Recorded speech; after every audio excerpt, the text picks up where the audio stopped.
Good afternoon, students.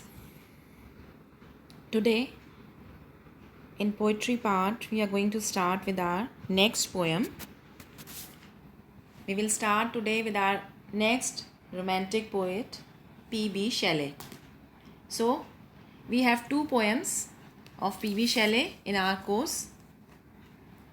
हमारे syllabus में हम दो पोएम्स पढ़ने वाले हैं P.B. Shelley की, and these two poems are long poems, they are narrative poems. First is Ode to the West Wind and the second one is Ode to the Skylark. So, we are going to start with first poem, Ode to the West Wind. And as you can see, this poem was highly appreciated by everyone who has gone through this poem, because P.B. Shelley, he was a very revolutionary poet. He was known for his fervor of revolutionary thoughts, and these revolutionary thoughts, this note of optimism, is reflected in this poem. And the poem basically is divided into 5 parts. So we have 5 cantos in this poem. Each canto is having 14 lines, and the poet is here. Shelley is giving us a glimpse into the poem, and he says that the poem Ode to the West Wind was written in woods near Florence on a day when the west wind was both mild and animating. So with the first canto of the poem, as you know, canto is one of the sections into which certain long poems are divided. Because I have told you earlier कि ये एक बहुत ही लंबी poem है. इस लंबी poem को उसने 5 कैंटोज़ में डिवाइड किया है, और हर कैंटो में वो जो इन्फ्लुएंस ऑफ वेस्ट विंड है उसके बारे में डिस्क्राइब करता है. जैसे कि हम जब फर्स्ट कैंटो देखते हैं तो he talks about the effect of the west wind on the earth, and in the second canto he talks about the effect, the influence of west wind in the sky, on the sky. Okay, so we will start with the first canto. O wild west wind, thou breath of autumn's being, thou from whose unseen presence the leaves dead are driven like ghosts from an enchanter fleeing. तो जो opening stanza है poem का, उसमें जो poet है यहाँ पर वो कह रहा है, वेस्ट विंड से अपील कर रहा है. क्या कहता है? ओ वाइल्ड वेस्ट विंड, है ना. बिकॉज बेसिकली हमें पता है कि जो ओड्स होती हैं they are in a form of address. तो हम इससे पहले हमने ओड टू इवनिंग कॉलिंस की पढ़ी थी जब हम प्री रोमांटिक एज पढ़ रहे थे. तो उसमें हमने स्टार्टिंग जो की थी वो ग्रे की एलिजी से की थी, और उसके बाद हम ओड पढ़ चुके हैं कॉलिंस की. तो ओड जो है it's in a form of address. किसी भी इम्पॉर्टेंट इवेंट को सेलिब्रेट करने के लिए जो लिखी जाती है, यहाँ उसने इस ओड को बेसिकली किसके लिए लिखा है, किसके लिए कमेमोरेट करने के लिए? वेस्ट विंड की प्रेज़ में. और वो कहता है ये जो वाइल्ड वेस्ट विंड है वो क्या याद दिलाती है? वो याद दिलाती है उसका खुद का जो टेम्परामेंट है वो बिल्कुल वाइल्ड वेस्ट विंड की तरह है. He was also wild, he was full of revolutionary thoughts. तो उसका जो टेम्परामेंट है, वो टेम्परामेंट जो है, जिस तरह से एक वाइल्डरनेस आपको वेस्ट विंड में देखने को मिलता है, वो सिमिलर नेचर जो है पी.बी. शैले का खुद का था जब वो यूनिवर्सिटी में पढ़ा करता था. जिस तरह का नेचर उसका था, तो वो चीज़ें सब रिफ्लेक्ट होती हैं वेस्ट विंड में, इसीलिए वो अपने आप को उससे रिलेट कर पाता है. और वो कह रहा है यहाँ जो उसने फर्स्ट वर्ड यूज़ किया है O is in capital letter. तो यहाँ पर ये जो यूज़ ऑफ कैपिटल लेटर है, वेस्ट और विंड, दोनों वर्ड्स को उसने कैपिटल में लिखा है. W is capital west and wind. O wild तो स्मॉल में है और वेस्ट और विंड ये दो वर्ड्स जो हैं वो कैपिटल लेटर्स में हैं। तो इससे हमें क्या पता चलता है, that he is speaking to the wind as though it were a person. तो ये पर्सोनीफाई करके एक पर्सोनिफिकेशन का यूज़ किया है, जैसे कि कोई बहुत ही एमिनेंट पर्सन है, बहुत ही रिस्पेक्टेबल पर्सन है ना, तो उसको उसको एक एज अ पर्सन डील कर रहा है वो। He calls the wind the breath of autumn's being. क्या कह के बुलाता है वेस्ट विंड को, कि वो ऑटम के होने का उसकी सांस, उसकी धड़कन है। Thereby further personifying the wind and giving it the human quality of having breath. He describes the wind as having unseen presence, which makes it seem as though he views the wind as a sort of god or spiritual being. Unseen presence, the leaves dead are driven, है ना, जो सूखे पत्ते autumn के, जो सूखे पत्ते हैं जो डेड हो गए हैं, driven like ghost from an enchanter fleeing.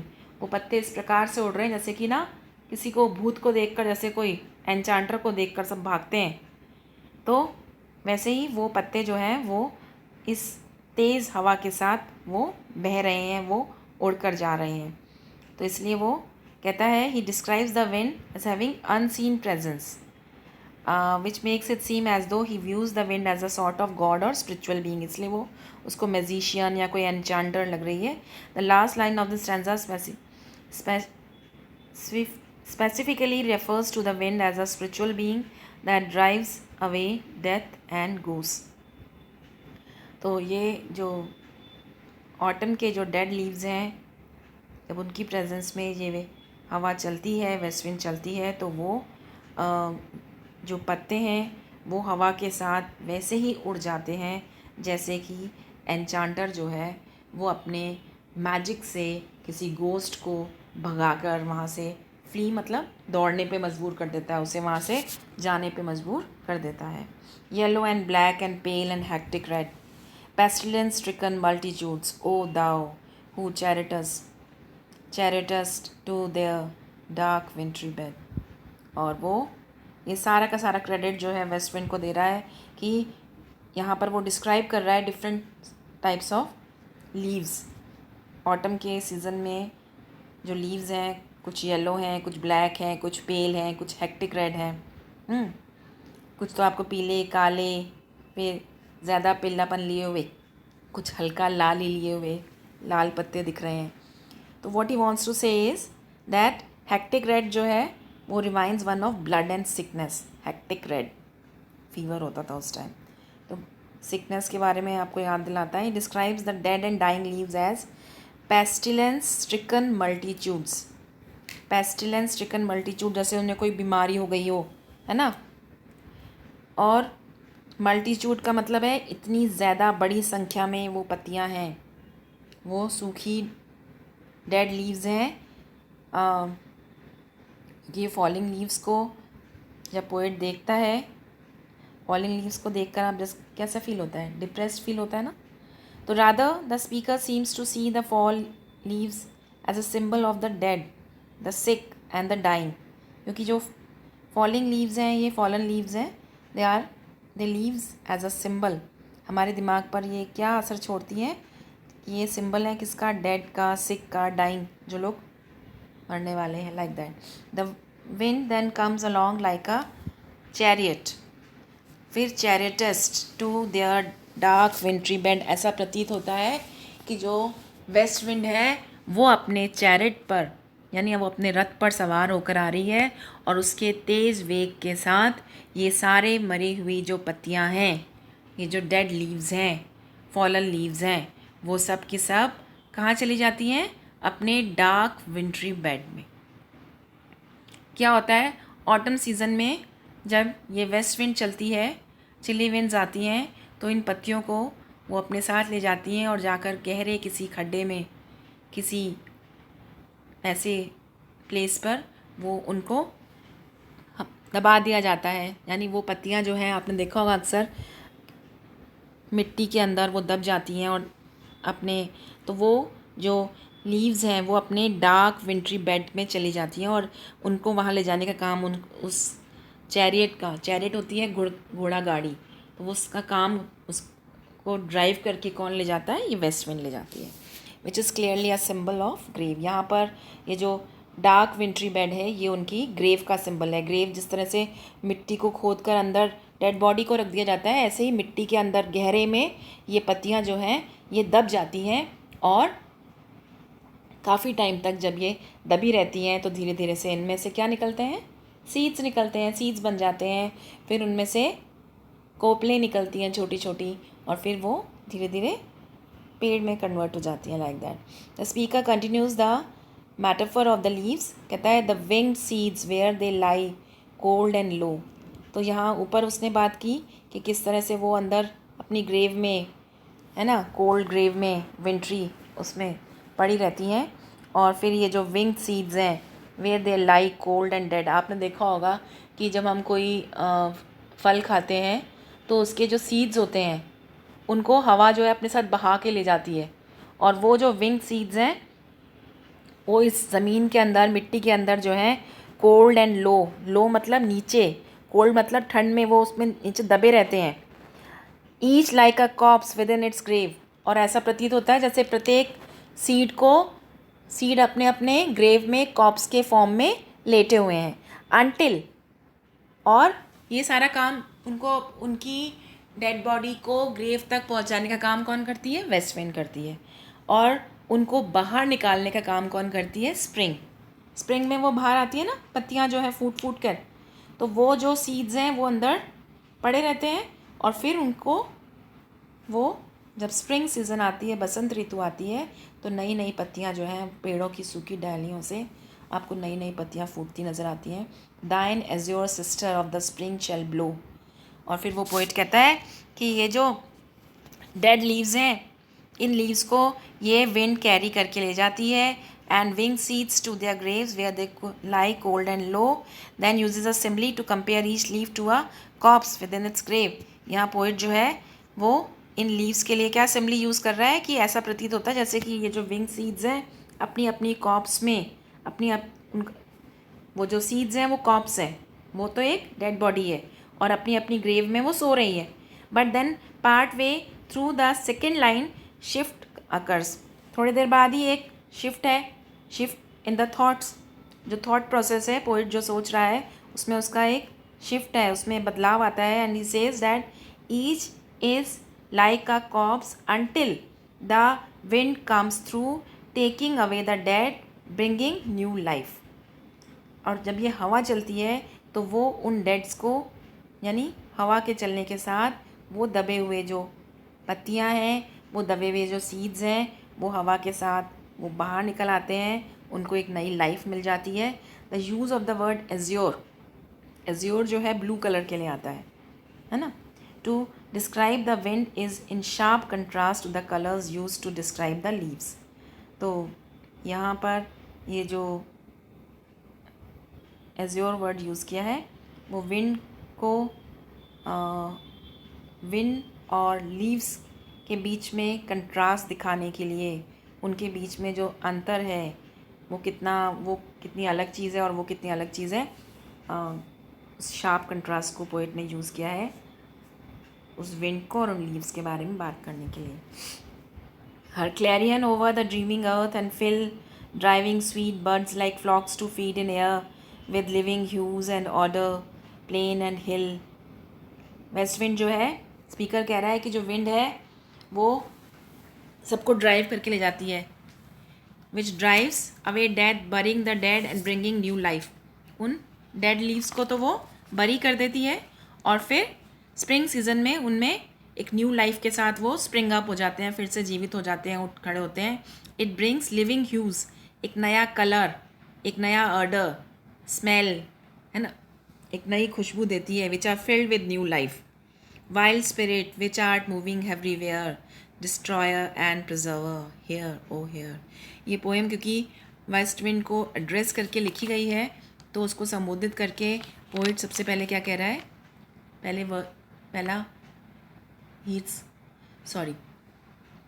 Shelley जो है वो क्या कहता है कि ये विंड को क्या कहता है, वाइल्ड स्पिरिट।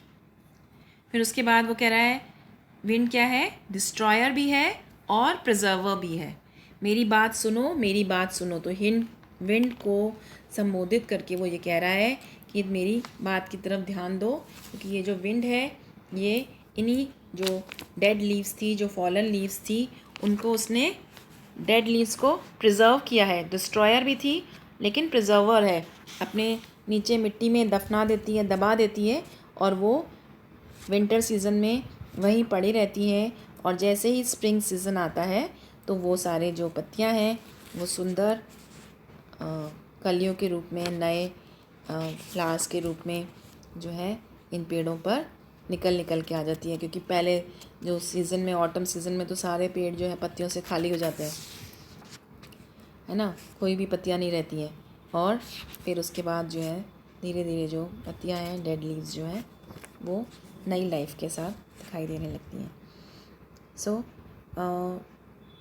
वेस्टविंड को वो वाइल्ड स्पिरिट कह रहा है, viewing it as a spiritual being who destroys and yet also preserves life. Is asking his spirit to hear his pleas, है ना, जो वो प्रार्थना कर रहा है वो चाहता है कि वो उसकी प्रार्थना को सुने। वो जो वाइल्ड स्पिरिट है, खासकर वेस्टविंड के लिए ये वर्ड यूज़ कर रहा है वो। He has not yet made a specific request to the one, but it's clear that he views it as a powerful spiritual being which can hear him, है ना। तो अर्थ पर विंड की जो एक्टिविटीज़ हैं उसको उसने फर्स्ट कैंटो में डिस्क्राइब किया है, किस तरह से वो उन पत्तियों को दफना देती है और कैसे ऑटम की वो जो पत्तियां हैं, जो डेड लीव्स हैं, वो कैसे न्यू लाइफ के साथ फिर पॉपअप हो जाती हैं, फिर जीवित होकर लहराने लगती हैं। Now will start with the second canto. Thou on whose stream mid the steep skies commotion, thou on whose stream, mid the steep sky's commotion, loose clouds like earth's decaying leaves are shed, shook from the tangled boughs of heaven and ocean। यहाँ पे फिर से poet कह रहा है, वो wind को address करके हुए किससे क्या क्या क्या पुकारा है? Loose clouds and shake the leaves of the boughs of heaven and ocean. This reads almost as a psalm, as if the speaker is praising the wind for its power। जैसे कोई हम किसी के लिए, कोई भगवान के लिए जैसे भजन गाते हैं ना, तो उस तरह से लग रहा है जैसे कि वो विंड की प्रशंसा में उसके लिए गीत गा रहा है, उसकी प्रशंसा कर रहा है, उसकी जो पावर है उसको डिस्क्राइब कर रहा है। ठीक है, क्योंकि ऊपर का जो स्टैंजा था लास्ट में उसने thine azure sister of the spring की बात की थी। तो यहाँ पर ये जो वेस्ट विंड की जो सिस्टर है, जेफर जिसे कहते हैं, जेफर एज योर सिस्टर, जेफर जो है वो कौन है? विंड ऑफ स्प्रिंग है।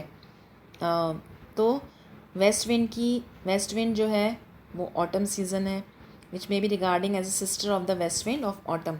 ऑटम की जो सीज़न में चलने वाली जो विंड है वो वेस्ट विंड है, ठीक है। और स्प्रिंग सीज़न में जो है जेफर जो चलती है वो नया जीवन देती है इन पेड़ों को, इन पत्तियों को जो ज़मीन के अंदर काफ़ी समय तक सोते रहते हैं ना, लाइक दैट। सो फिर उसके बाद वो उसको वाइल्ड स्पिरिट कह के बुला रहा है सेकंड कैंटो में। और वो कहता है कि जो वाइल्ड वेस्ट विंड है वो ड्राइव्स बिफोर डिकेइंग लीव्स को, ट्रीज़ के जो लीव्स हैं, जो फॉलन लीव्स हैं, जो पीले काली लाल पत्तियां जो ज़मीन पे पड़ी हुई हैं, उनको अपने साथ उड़ा कर ले जाती है, उन्हें प्रोटेक्ट करती है, उन्हें ज़मीन के अंदर दबा देती है। और बिटर विंटर सीज़न जब होता है तो उसमें वो जो चारों तरफ जो सीड्स हैं उनको भी विंग्स लग जाते हैं। विंग्स मतलब सीड्स को भी कैरी करके वो उनके जगह पर ले जाती है, और फिर वो सुंदर फ्लावर्स के फॉर्म में, कलरफुल फ्लावर्स के फॉर्म में जो है स्प्रिंग सीज़न में निकल आते हैं। तो वेस्ट विंड जो है वो दोनों ही रोल्स कर रही है ना, of a destroyer and preserver. ठीक है, फिर उसके बाद वो कहता है Shelley that what he says is, he is saying that again the speaker addresses the wind as a person, calling it on the one who will loose clouds and shake the leaves, है ना। उसमें इतनी ताकत है कि वो जो leaves हैं उनको शेक कर देगी, और हेवन और ओशन में भी जितनी भी बाउज हैं, जितनी भी टहनियाँ जितने भी पेड़ हैं उन सब की लीव्स को भी वो शुक कर देगी and they will come down, है ना, like that. Angels of rain and lightning, they are spread on the blue surface of thine airy surge like the bright hair uplifted from the head. Now what he is saying is, uh, poet refers to the wind as a spiritual being more powerful than angels, है ना. वो wind को क्या कह रहा है कि तुम तो एंजल से, जो देवदूत स्वर्ग में रहते हैं, उनसे भी ज़्यादा पावरफुल हो. For the angels of rain and lightning are described as being spread on the blue surface of the wind. Wind का जो ब्लू सरफेस यानी स्काई में, अब क्योंकि हम सेकेंड कैंटो में विंड की एक्टिविटीज़ को स्काई में विजुलाइज कर रहे हैं, तो वो कहता है कि स्काई में जब ये स्प्रिंग विंड जो है स्प्रेड हो जाती है तो ये एंजल बन जाती है रेन और लाइटनिंग का, उन दोनों को अपने साथ लेकर आती है. और are being described as being spread on the blue surface of the wind. He then describes these angels as being like the bright hair on the head of an even greater being. कहता है ना, west wind क्या है, angel है, देवदूत है rain और lightning का, और इस ब्लू सरफेस पर, इस थिन एयर पर वो फैल जाती है लाइक द ब्राइट एयर. ऐसा प्रतीत होता है जैसे कि किसी के चमकीले बाल जो हैं उसके सिर के ऊपर अपलिफ्टेड ऊपर की तरफ उठ रहे हैं, क्योंकि because of that this wind, जो स्ट्रॉन्ग विंड चल रही है उससे ऐसा प्रतीत होता है. और कैसा लगता है, of some fierce maenad even from the dim verge of the horizon to the zenith's height the locks of the approaching storm. ये जो आपको बाल उठते हुए दिख रहे हैं, इसमें वो परिकल्पना कर रहा है, किसकी कल्पना कर रहा है, फायर्स मैनियड. और साथ ही साथ ये जो ऊपर आपको उठते हुए दिख रहे हैं ना, तो ये जो बाल हैं जैसे किसी एंचेंट्रेस जो है उसके बाल हैं, ठीक है. फिर वो कहता है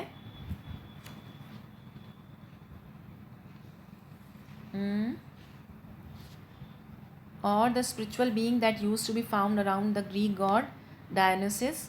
ये जो यूनानी देवता थे डायनोसिस, उसके आसपास ये जो है मीनियड, ये जो उनकी प्रीस्टेस थी, उनकी पुजारन थी जो पूजा किया करती थी इस गॉड की. Remember this is the being that was also described as having hair like angels. Thus the wind is described as a being like a god with angels for hair, है ना. वो विंड को compare कर रहा है God से, और wind को वो एंजल भी मान रहा है, देवदूत भी मान रहा है, क्योंकि उसके विंड के जो बाल चारों तरफ बिखरे हुए हैं, तो उसके बाल किससे कंपेयर कर रहा है, उस पुजारन से जो कि गॉड की प्रेयर में लगी हुई है. These angels of rain and lightning reveal that a storm is on the way. क्योंकि ये जब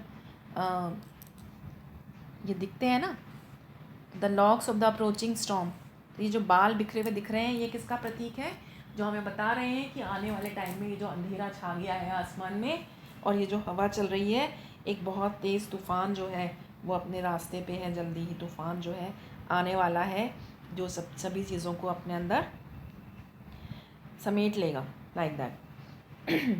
तो इसलिए यहाँ पर वो ये जो फायर्स मेनियट जो है, ये एक फीमेल वर्शिपर है जो वाइन गॉड की वर्शिपर मानी जाती है. ऐसा प्रतीत होता है कि वो बिल्कुल नशे में है, इधर उधर घूम रही है, और उसके हाथ में टॉर्चेस हैं, और उसके बाल जो हैं खुले हुए हैं, लाइक दैट. ऐसा उस पूजा करने वाली जो पुजारन है उसके बारे में बात की गई है. उसका दिमाग में उसकी ये भी बात चल रही है, और साथ ही साथ में पोइट जो है वो कह रहा है उस अप्रोचिंग विंड के बारे में, स्टॉर्म के बारे में भी बात कर रहा है.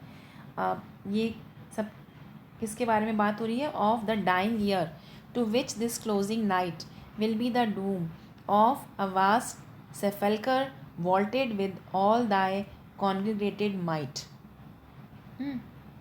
तो कॉन्ग्रीगेटेड माइट का मतलब है collected vapour and clouds indicating the power of the wind, है ना. ये जो बादल और वाष्प जो इकट्ठे हो गए हैं, अब जो रेन के फॉर्म में हवा की शक्ति के प्रतीक हैं, और रेन के फॉर्म में अब अर्थ पे गिरने वाले हैं. और ये जो सेफल्कर वर्ड यूज़ किया है, it's refers to a small room या monument in which a person is buried. Sepulchre जो होता है, ये जो डेड जो ग्रेव के ऊपर जो बनाया जाता है, उसके ऊपर छत होती है, तो यहाँ उसको डिस्क्राइब किया गया है जहाँ पर बरिड, फ्यूनरल के बाद लोगों को बरीड किया जाता है, तो वो बरियल प्लेस है सेफल्कर, दफनाने का स्थान। और उसकी बात वो कर रहा है। और वो कैसा है, वॉल्टेड, वॉल्टेड का मतलब होता है रूफ्ड, है ना, जैसे गुंबद सा, ऊपर से एक गुंबद बना दिया गया है। और ये गुंबद किसने बनाया है, बादल और वो जो वाष्प, जो एयर वेपर्स है ना, उनसे वो गुंबद सा बन गया, जैसे उसने ऊपर से कवर कर दिया, छतरी सी बन गई है।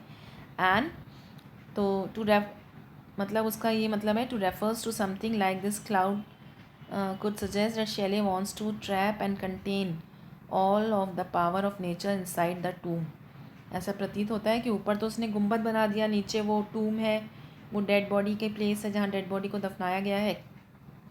तो ऐसा लगता है कि वो नेचर की पूरी पावर को इसी के अंदर रोक कर रखना चाहता है, ट्रैप करना चाहता है। और बर्स्ट ओपन इन स्टैंजा 5, जो कि बाद में बर्स्ट ओपन, बाद में खुलकर सामने आती है। As well as this sepulchre is an isolating way of being buried, क्योंकि सेफल्कर के बारे में हमने बात की है कि वो बरियल प्लेस होता है ना।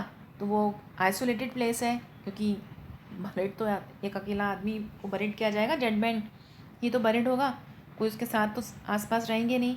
विच could indicate Shelley wants to move away from all these miseries and be finally at one with nature. तो ये भी रिफ्लेक्ट करते हैं कि वो इन सब को भूलकर नेचर के साथ में एसोसिएट करना चाहता है। Of vapours from whose solid atmosphere black rain and fire and hail will burst oh hear. फिर से वो एड्रेस कर रहा है वेस्ट विंड को, उससे कह रहा है कि देखो, ध्यान दो, सुनो, अब बहुत तेज़ लाइटनिंग, बिजली कड़कने वाली है, काले बादल बने हुए हैं और वेपर्स के फॉर्म में, है ना, वो बड़े बड़े काले बादल जो हैं वो अभी फट पड़ेंगे और खूब सारी बारिश होगी, लाइक दैट।